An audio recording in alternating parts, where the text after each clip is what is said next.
Good morning everyone. मैं अजय पांडे। आज विश्व पर्यावरण दिवस के अवसर पर कुछ जानकारियां साझा कर रहा हूं। प्रिय दोस्तों, पृथ्वी पर हमारे पर्यावरण को बचाने के उद्देश्य से वर्ष 1972 में विश्व पर्यावरण दिवस के रूप में एक विशेष दिन की स्थापना संयुक्त राष्ट्र संघ ने की थी। दुनिया भर में तकनीकी विकास की खुशी में हम यह भूल गए कि हम विकास के साथ साथ बहुत कुछ खो रहे हैं। विकास की गतिविधियों ने हमें प्रकृति से दूर कर दिया है और हमारे प्राकृतिक धरोहर दिन प्रतिदिन समाप्त हो रहे हैं। बस हमारी गलतियों जैसे बिजली का अत्यधिक उपभोग, वनों की कटाई, औद्योगिकरण, सीवेज का सीधे नदियों और नहरों में निपटारा, पॉलीथीन एवं हानिकारक रसायनों का इस्तेमाल द्वारा पर्यावरण को अत्यधिक नुकसान पहुंच रहा है।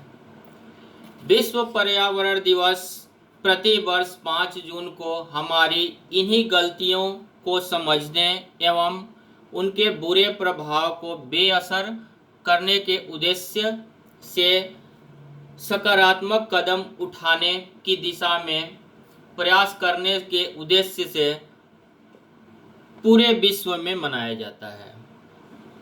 वैज्ञानिकों ने निकट भविष्य में मानव प्रेरित पर्यावरण की वजह से 2/3 से भी अधिक वनस्पतियां व जीव विलुप्त हो जाएंगे, ऐसा अनुमान है। हालात इतने खराब हो चुके हैं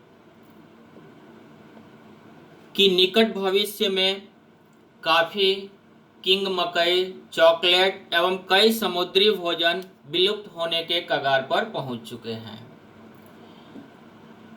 हमारे दैनिक जीवन आहार, विशेष रूप से सुबह के वक्त 1 चम्मच शहद का प्रयोग हम सभी करते हैं, लेकिन जल्दी ही यह विलुप्त प्राय हो जाएगा और इसे तरल सोने के रूप में पुकारा जाएगा। हर 5 में से 2 मधुमक्खियां खेतों में प्रयोग होने वाले कीटनाशकों के अधिकाधिक प्रयोग के वजह से खत्म हो जाएंगी। ये कीटनाशक मधुमक्खियों के परागण के लिए भी जहरीले हैं और इस वजह से मधुमक्खियों की आबादी में गिरावट दर्ज हो रही है। मधुमक्खियों की जनसंख्या में कमी होने के कारण बहुत से पौधे एवं खाद्य पदार्थ की वजूद खत्म हो जाएंगे, क्योंकि पौधों की लगभग 2,50,000 प्रजातियों का परागण मधुमक्खियों के द्वारा ही होता है। पर्यावरण दिवस मनाए जाने के बहुत सारे उद्देश्य हैं, जिससे हम सब लोगों में अवेयरनेस आए, पर्यावरण के प्रति हम जागरूक हों, पर्यावरण को विनष्ट होने के कगार पे जो पहुंच रहा है उसको हम बचाएं। अब हम देखते हैं कि इसके लिए आम जनता के बीच सबसे पहले हम जागरूकता फैलानी चाहिए कि पर्यावरण की क्या नुकसान है, पर्यावरण के लिए हम क्या आसानी से कुछ भी किस तरह अच्छे से कुछ कर सकते हैं। इसके मनाने के और भी कारण है कि विश्व स्तर पर अभियान को सफल बनाने के लिए पूरे विश्व के लोगों का सहयोग प्राप्त हो सके। इस अभियान को बेहतर शुरुआत बनाने के लिए आसपास के क्षेत्रों में सफाई के लिए लोगों को प्रेरित किया जाए, जिससे वो पर्यावरण के महत्व को लोकल लेवल पे समझ सके। वर्तमान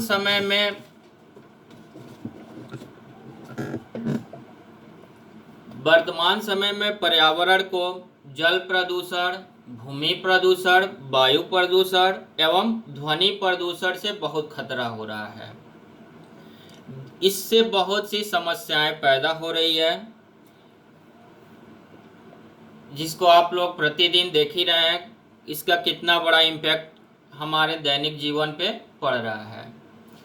पृथ्वी की सतह पे मैं एक उदाहरण दे रहा हूँ वाटर का। पृथ्वी की सतह पर लगभग 75% जल से भरी है, लेकिन इसका 97% समुद्रों में है तथा पृथ्वी का केवल 3% जल ही पीने में इस्तेमाल किया जा सकता है।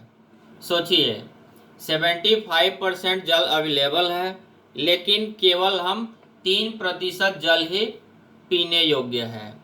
तो सोचिए, केवल 3% जल का, कुल जल का पीने योग्य है तो हमारे लिए कितना वैल्यूएबल है। हमें जल व्यर्थ खर्च नहीं करना चाहिए। जल को सोना से भी ज़्यादा महत्व देना चाहिए। हर एक बूंद की कीमत सबको समझनी चाहिए, तभी हम अपने आने वाली पीढ़ियों को शुद्ध और पीने योग्य जल दे सकते हैं। लेकिन बड़े दुख की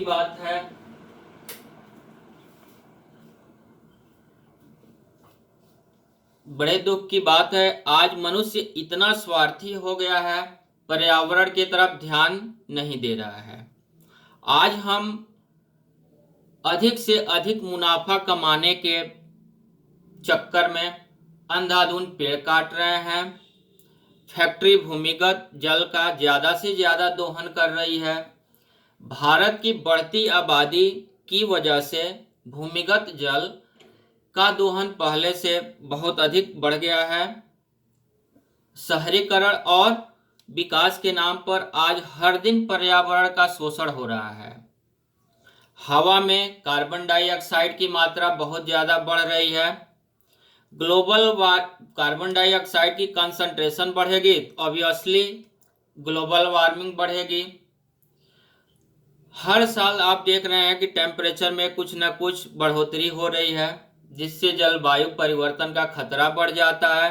ग्लेशियर पिघल रहे हैं, बहुत सी प्रजातियां विलुप्त हो रही हैं।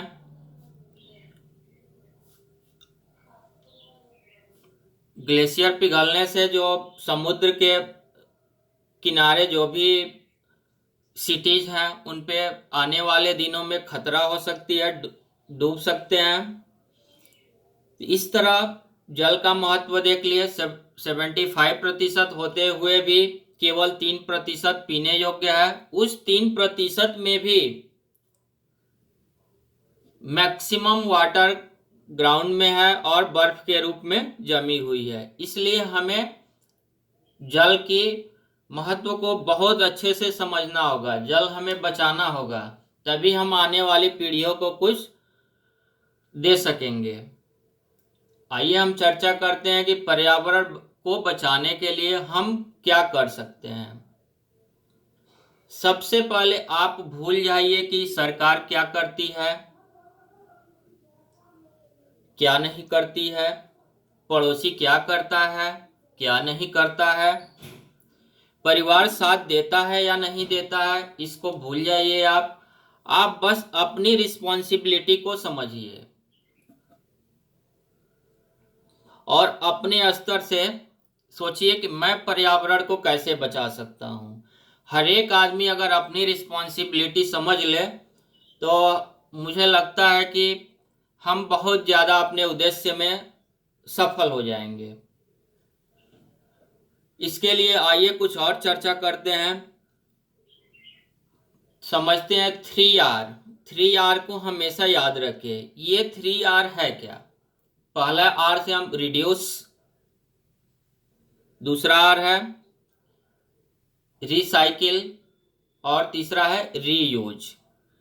तो आइए हम रिड्यूस क्या है बता रहे हैं कि रिड्यूस क्या है। ज़्यादातर लोग रिड्यूस मतलब कम, इसका मतलब होता है कमी। ज़्यादातर लोग देखते हैं कि अधिक से अधिक के चक्कर में पड़ जाते हैं। जैसे एक मोबाइल है, मोबाइल चल रहा है लेकिन उनको दूसरा चाहिए। एक कार है, फिर भी उनको दूसरी कार चाहिए। एक बाल्टी से नहा सकते हैं लेकिन उनको पूरा एक बाथ टब चाहिए। अगर पृथ्वी को बचाना है तो अपनी आदतों को सुधारना होगा, अपने फालतू के यूजेज को रोकना होगा, घटाना होगा। हमें बहुत सारी आदतें होती है कि कुछ चीज़ें हमारे पास अवेलेबल है जो अभी हम बहुत सारे काफ़ी दिनों तक यूज कर सकते हैं, लेकिन हम उसको हटा देते हैं, हमें नए की पीछे भागते हैं।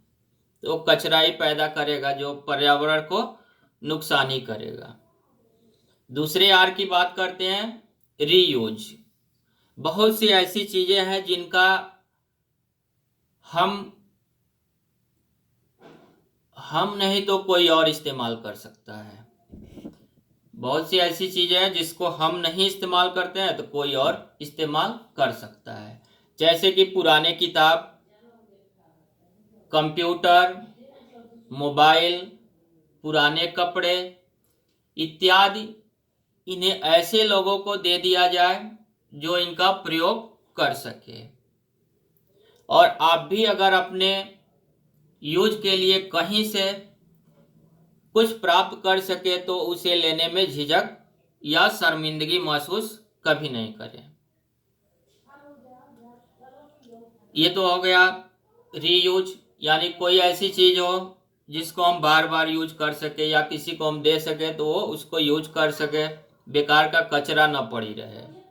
अब आइए तीसरे आर की बात करते हैं, रिसाइकिल। रिसाइकिल मतलब एक उदाहरण प्लास्टिक। प्लास्टिक क्या है? नॉन बायोडिग्रेडेबल है। प्लास्टिक डिग्रेड नहीं होता है बहुत लंबे समय तक। अगर इसको जलाएंगे तो हानिकारक रसायन हवा के जरिए हमारे शरीर में प्रविष्ट कर जाएंगे और गंभीर बीमारियों को न्योता देते हैं। इसलिए ऐसी चीजों का रिसाइकिल करना बहुत जरूरी है। ज्यादा से ज्यादा पेड़ लगाएं। कोई भी ओकेजन हो उस दिन आप जरूर एक पेड़ लगाइए और उसका कोई ना कोई नाम रख दीजिए, जिससे पर्यावरण के प्रति और भी लोग आपसे जुड़ेंगे, उनकी भी जिज्ञासाएं होगी, आप उनसे शेयर करिए। उनके उनके मन में भी पर्यावरण को बचाने की बहुत सारी बातें आएगी, जिससे हमारी पर्यावरण की रक्षा जरूर होगी। प्लास्टिक बैग को ना कहें, उसके जगह पे आप ऐसे चीज़ों का यूज करें जो आसानी से डिग्रेड हो जाए। तो प्लास्टिक से दूरी बनाएं। बिजली बचाएं। हम जितनी अधिक बिजली बचाएंगे उतना ही कम बिजली का प्रोडक्शन करना पड़ेगा।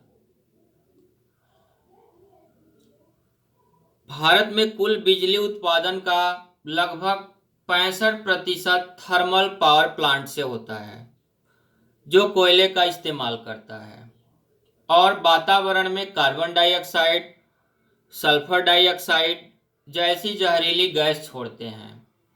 हमारा बिजली बचाना हमारे पर्यावरण को बचाएगा। तो हम बिजली की देखते हैं कि ऐसे लोग छोड़ देते हैं कि पंखा चल रहा है, कोई नहीं है, तब भी अत्यधिक पानी मोटर से भर रहे हैं, पानी गिर रहा है, उसको भी बचाइए। मतलब बिजली को हम बचाएंगे तो हमारा पर्यावरण उससे बचेगा। खाना बर्बाद ना करें। जितना अधिक अन्न उगाते हैं हम, उतना ही अधिक प्राकृतिक संसाधनों पर दबाव पड़ता है। अतः हमें अन्न की बर्बादी नहीं करनी चाहिए। यूज और थ्रो नहीं कि कोई चीज हम यूज कर रहे हैं उसको फेंक दिए, बल्कि उसके स्थान पर यूज एंड रीयूज करें, उसकी पुनः यूज हो सके। ज्यादातर आप पैदल चलें या साइकिल का प्रयोग करें। इस तरह से हम पर्यावरण को, हमारी रिस्पॉन्सिबिलिटी है बचाने की, बचाएंगे तो हमारा फ्यूचर ब्राइट रहेगा, गंभीर बीमारियों से हम बचे रहेंगे, समाज को भी बचाएंगे। अतः आपकी ही अवेयरनेस ही आपको बचाएगा। आप जितना पर्यावरण के प्रति फ्रेंडली रहेंगे उतना ही पर्यावरण आपको बहुत सारी आपकी आवश्यकताएं की चीजें आसानी से मिलेगी। दोहन से क्या होगा? जितना ही आप प्रकृति का दोहन करेंगे उतना ही आपके लिए समस्याएं क्रिएट होगा। तो मैं फिर एक बार आप सभी को विश्व पर्यावरण दिवस की शुभकामनाएं देता हूं। समझिए, पर्यावरण को बचाइए। पर्यावरण रक्षा द्वारा ही मानवता की सुरक्षा होगी। हम पर्यावरण को नुकसान करके अपना भला नहीं कर सकते। धन्यवाद।